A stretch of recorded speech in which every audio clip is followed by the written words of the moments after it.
నీలాంజన సమాభాసం రవిపుత్రం యమాగ్రజం ఛాయామార్తాండ సంభూతం తం నమామి శనేశ్వరం.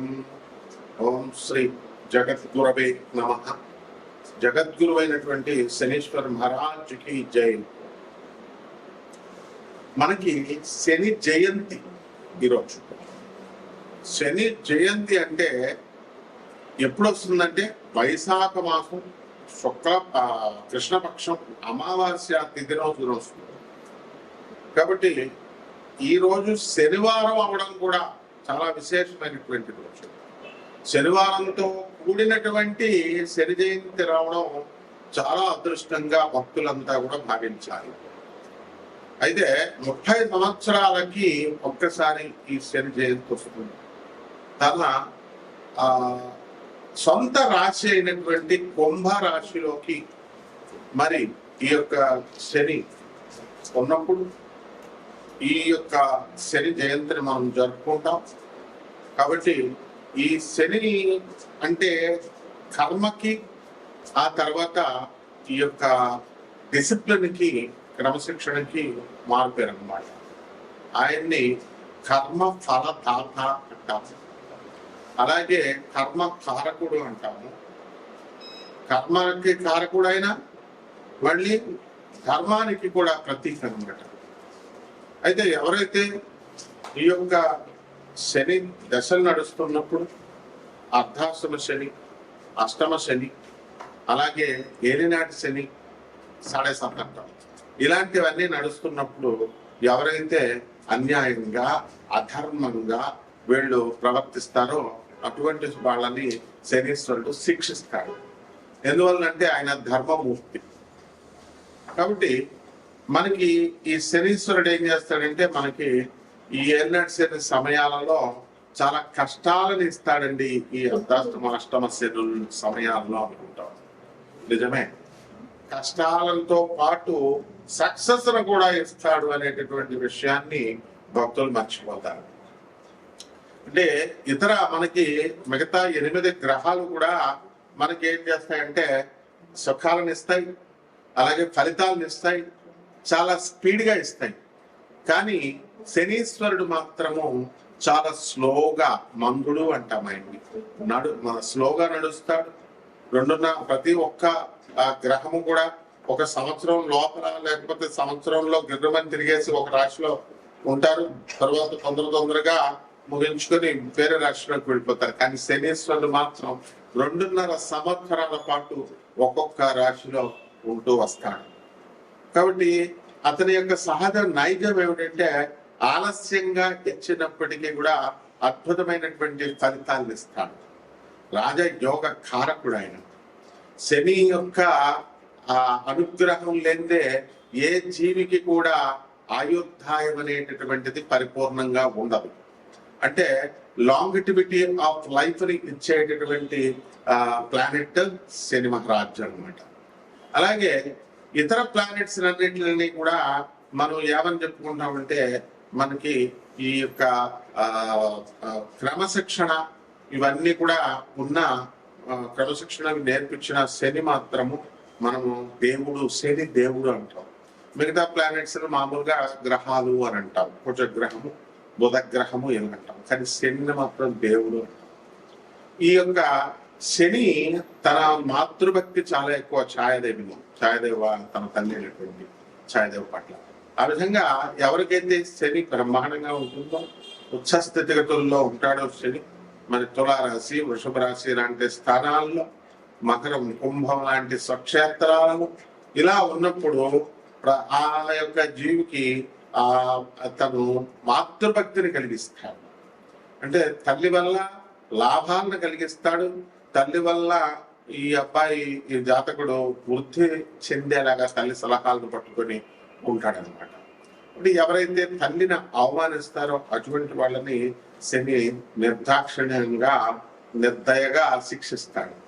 తన సొంత తండ్రి అయినటువంటి సూర్య భగవానునే ఆయన నిర్దాక్షిణ్యంగా శిక్షించాడు. తన తల్లి ఛాయాదేవిని వదిలేశాడు. కాబట్టి ఇలా మరి శని జయంతి రోజులు మనం ఏం చేయాలండి అంటే ఆ రోజున తెల్లవారుజామునే నిద్ర లేవాలి, సూర్యుడు రాకముందే. ఆ తర్వాత తలంటు స్నానం చేసి నల్లని వస్త్రాలను ధరిస్తాము. అలాగే చక్కగా ఇంట్లోనే అందరికీ కూడా చాలా మందికి తెలియదు ఏంటంటే శని జయంతి లేదా శని అభిషేకం అని అనగానే గుళ్ళకు పరిగెత్తుతారు. ఇది మానేసేయండి. ఫస్ట్ నవగ్రహ ఆరాధన ఇంట్లో కూడా చేసుకోవచ్చు, శనీశ్వర ఆరాధన. అది నార్త్ ఇండియాని చూసి మనం నేర్చుకోవాలి. అందువల్ల శని యొక్క ప్రతిమని కానీ శని యొక్క ఫోటోని కానీ మన విగ్రహాన్ని కానీ ఇంట్లో పెట్టుకొని మనము ఆ రోజున చక్కగా పూజా మందిరం దగ్గర కొన్ని బియ్యం వేసి దానిపైన చక్కగా తమలపాకు వేసి దానిపైన ఈ శనీశ్వరుడు యొక్క విగ్రహాన్ని మనం ఏర్పాటు చేసుకున్న తర్వాత మనం ఏం చేయాలంటే మస్టర్డ్ ఆయిల్ అంటే ఈ యొక్క ఈ నూనె ఏంటది, ఈ యొక్క ఆవాల నూనె లేదా సీసమి అంటే నువ్వుల నూనెతో మనము ఈ యొక్క సీసేమ్ సీడ్స్, నువ్వుల గింజల నుంచి తీసినటువంటి ఈ యొక్క నువ్వుల నూనెని వెలిగించితో దీపారాధన చేయాలి శనీశ్వరుడు. అలాగే నువ్వుల నూనెతో ఆ యొక్క విగ్రహానికి ఆ శనీశ్వరుడి యొక్క నామాన్ని జపిస్తూ మనము ఈ యొక్క బీజమంత్రాలను కూడా ప్రామ్ అనేటటువంటిది శనీశ్వరుని యొక్క బీజము. మరి ఓం ప్రాం నమః అంటూ ఓం ప్రాం ప్రేమ్ అట్లా చెప్పుకుంటూ శనీశ్వరాయ నమః అంటూ మనము శనీశ్వరుడికి అభిషేకం, తైలాభిషేకం చేస్తాం. అలాగే ఈ రోజున వికలాంగులకి, పేదవారికి, సాధువులకి, తర్వాత ఈ యొక్క అనాథలకి కనుక దాన ధర్మాలు ఎవరైతే చేసుకుంటారో శని జయంతి రోజున, ఆ రోజున విపరీతమైనటువంటి పుణ్య ఫలము ఈ చేసినటువంటి వాళ్ళకు వస్తుంది. మిగతా రోజుల్లో చేసేది వేరు, శని జయంతి రోజున చేసేటటువంటిది చాలా అద్భుతమైనటువంటి ఫలితాలను ఇస్తుంది అన్నమాట. అలాగే శని రాజ్యాధికారాన్ని ఇస్తుంది కాబట్టి శనికి ఎవరైతే రాజకీయ నాయకులు ఉన్నారో అటువంటి వాళ్ళంతా కూడా మన శనీశ్వరుడు చక్కగా ఈ యొక్క రాజయోగాన్ని ఇమ్మని చెప్పి ప్రార్థిస్తారు శని జయంతి రోజు. అలాగే ఈ యొక్క శని అభిషేకాలతో పాటు మనకి వీలున్నంత వరకు దాన ధర్మాలు ఇవన్నీ కూడా మనం చేసుకుంటాం. అలాగే చిమ్మిలి బొండల్ని తయారు చేసి మనం నైవేద్యంగా శనీశ్వరుడికి మనం పెట్టుకోవచ్చు, లేదా బెల్లం మొక్కని నివేదనగా శనీశ్వరుడికి మనం పెట్టుకోవచ్చు. ఈ శని జయంతి రోజున ఓం శనైశ్చరాయ నమః అనేటటువంటి మహామంత్రాన్ని 108 సార్లు మనము జపించవచ్చు అన్నమాట. అలాగే నీలి పువ్వులన్నా, నీల శంఖం పువ్వులన్నా శనీశ్వరుడికి చాలా ఇష్టం కాబట్టి అందరూ కూడా మనకి నీలం రంగు పువ్వులను తీసుకొచ్చి మనము స్వామివారికి సమర్పించాలి. అదేవిధంగా నీలము రంగు లేదా బ్లూబెర్రీస్ ఫ్రూట్స్ ని మనం నేరేడు పళ్ళు ఇలాంటివి నీలి రంగులో ఉన్నటువంటి ఫ్రూట్స్ అన్నిటిని కూడా తీసుకొచ్చి మనము శనీశ్వరుడికి నైవేద్యంగా మనం పెట్టాలి. ఈ రకంగా ఎవరైతే కష్టాలను మనకి ఎదుర్కొనేటటువంటి శక్తిని ఈ శనీశ్వరుడు ఇస్తాడు, అటువంటి వాళ్ళందరూ కూడా ఆ కష్టాలని ఎదుర్కొని సక్సెస్ అనేటటువంటి బాటలో వీళ్ళు ముందుకు వెళ్ళాలి.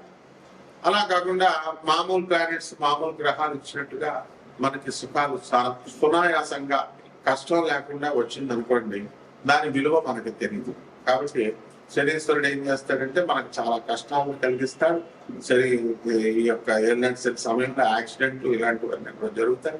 జరిగిన తర్వాత నిరంతరము ఎవరైతే నడుస్తారో, నిరంతరము ఎవరైతే కృషి హార్డ్ వర్క్ చేస్తారో, వాహనాలు ఇవన్నీ నడకుండా వీలున్నంత వరకు సింపుల్ లైఫ్ ని ఎవరైతే లీడ్ చేస్తారో అటువంటి వాళ్ళంటే శనీశ్వరుడికి చాలా ఇష్టం అన్నమాట. అందువల్ల ఎవరైతే క్రమశిక్షణ కలిగి ధర్మబద్ధతగా ఎవరైతే ఉంటారో అటువంటి వాళ్ళకి సంతానం లేనటువంటి వాళ్ళకి కూడా సంతానాన్ని కలిగిస్తాడు. ఎప్పుడైతే యోగము లేకపోయినా సరే, జాతకుడికి ధనయోగం లేదనుకోండి, అటువంటి వాడిని కూడా ధన యోగాన్ని శనీశ్వరుడు కల్పిస్తాడు. అలాగే 6వ ఇంట్లో శని కనుక ఉన్నట్లయితే లాంగిటివిటీ ఆఫ్ లైఫ్ పెరుగుతుంది అని చెప్పి శాస్త్రం చెప్తుంది. అదేవిధంగా రోగాలు అనేటటువంటివి చాలా మందికి అనేక రకమైనటువంటి రోగాలు వస్తాయి. సాధారణంగా డెర్మటాలజీలో మనకి చర్మ సంబంధమైనటువంటి ఈ యొక్క డెర్మటాలజికల్ డిజార్డర్స్ అనేటటువంటివి వస్తాయి. ఆ విధంగా చర్మ వ్యాధులతో పాటు హ్యూమన్ ప్యాపిలోమా వైరస్ హెచ్పివి వ్యాధులు కూడా మనకి ఈ యొక్క శని ప్రభావం వల్ల వస్తుంది. అలాగే పిసిఓడి ప్రాబ్లమ్స్, ఈ హార్మోన్స్ ఇంబ్యాలెన్స్ వల్ల వచ్చేటటువంటి ఈ వ్యాధులన్నీ కూడా క్యాన్సర్ కి దారి తీస్తాయి, ఈ హెచ్పివి వైరస్ కూడా. అందువల్ల వాటినన్నింటినీ కూడా ఈ యొక్క శనీశ్వరుడు నిరోధిస్తాడు. కాబట్టి ఒక్కొక్క రాశి వారిగా ద్వాదశ రాశుల వారందరికీ కూడా ఎటువంటి ఫలితాలు ఇస్తారో మనం చూద్దాం. ముందుగా ఇవన్నీ కూడా గోచారాల రీత్యా కోటాను కోట్ల మందికి అందరికీ కూడా కామన్ ప్లాట్ఫామ్ లో మనం చెబుతున్నాము కాబట్టి దాని రీత్యా మనకి ఫలితాలు అనేటటువంటివి ఇలా ఉన్నాయి రాశి ఫలాలు అని మనం చదువుకుంటాం, వింటాం.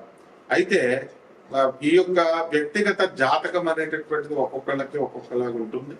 ఎవరైతే వ్యక్తిగత జాతకాలు కావాలనుకుంటున్నారో వాళ్ళందరికీ కూడా నాసా లైవ్ రిపోర్ట్స్ బట్టి అమెరికన్ టెక్నాలజీతో మేము ఈ యొక్క జాతకాలు చెప్తాం. అటువంటి వాటిని మనల్ని సంప్రదించవచ్చు.